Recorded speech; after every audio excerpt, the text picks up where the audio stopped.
May kopya ba ang CCTV kahit sira ang CP na ginagawang monitor? So ayan, ito ay katanungan mula sa ating viewers sa kabilang application. Mayroon kasing mga establishment na ginagamit as monitor yung cellphone.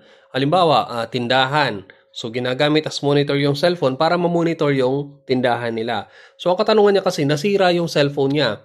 Ang tanong, magre-record pa nga ba ang CCTV niya? So ang kasagutan niyan is depende. Unang-una, depende sa klase or setup ng CCTV.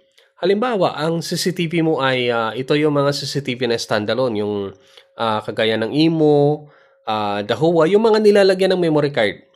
As long as mayroong memory card yan sa loob, pagkatapos functioning yung memory card, hindi siya nag-e-error, so may record pa rin yon. Kung may application ka, tapos available pa yung cellphone mo, i-check mo kung goods pa ba ang memory card mo. So punta ka sa main menu tapos storage, makikita mo yan doon kung goods pa ba yung memory card mo.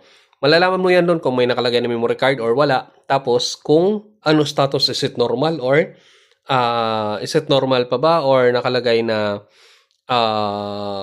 error. Pero kung kinakailangan nyo ng pangmalakasan or pinakamatibay, yung CCTV kasi natin is nagre-record 24/7. Kaya kinakailangan or mayroon talagang memory card na nakadesign para sa CCTV na yan. Unlike dito sa mga ginagamit natin na memory card sa cellphone. So, kinakailangan dyan ng high endurance na klase ng memory card. At kung kinakailangan nyo ng high endurance at saka quality talaga ng memory card, andyan sa link o dito sa Yellow Basket, makakabili ka niyan. So, tingnan mo rin yung capacity ng CCTV mo na talagang kaya niyang basahin yung kung ilang gig yung memory card mo. So, dyan mo mabibili yan.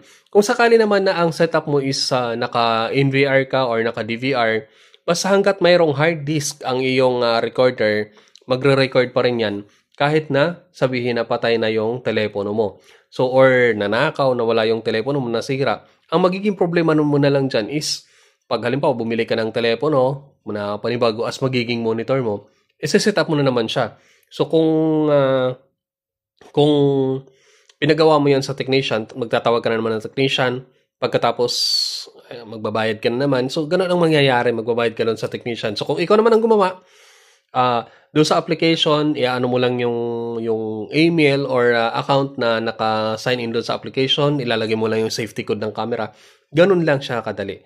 So, ayan, sana nabigyan ng kasagutan yung tanong mo kung nagre-record nga ba ang CCTV kahit wala siyang monitor. So, ang sagot doon is depende kung may memory card na naka-install sa inyong CCTV. Ayan. So, kung may katanungan ulit kayo, maaari kayong magtanong regarding CCTV, wag lang mathematics. Hanggang doon lang. Thank you.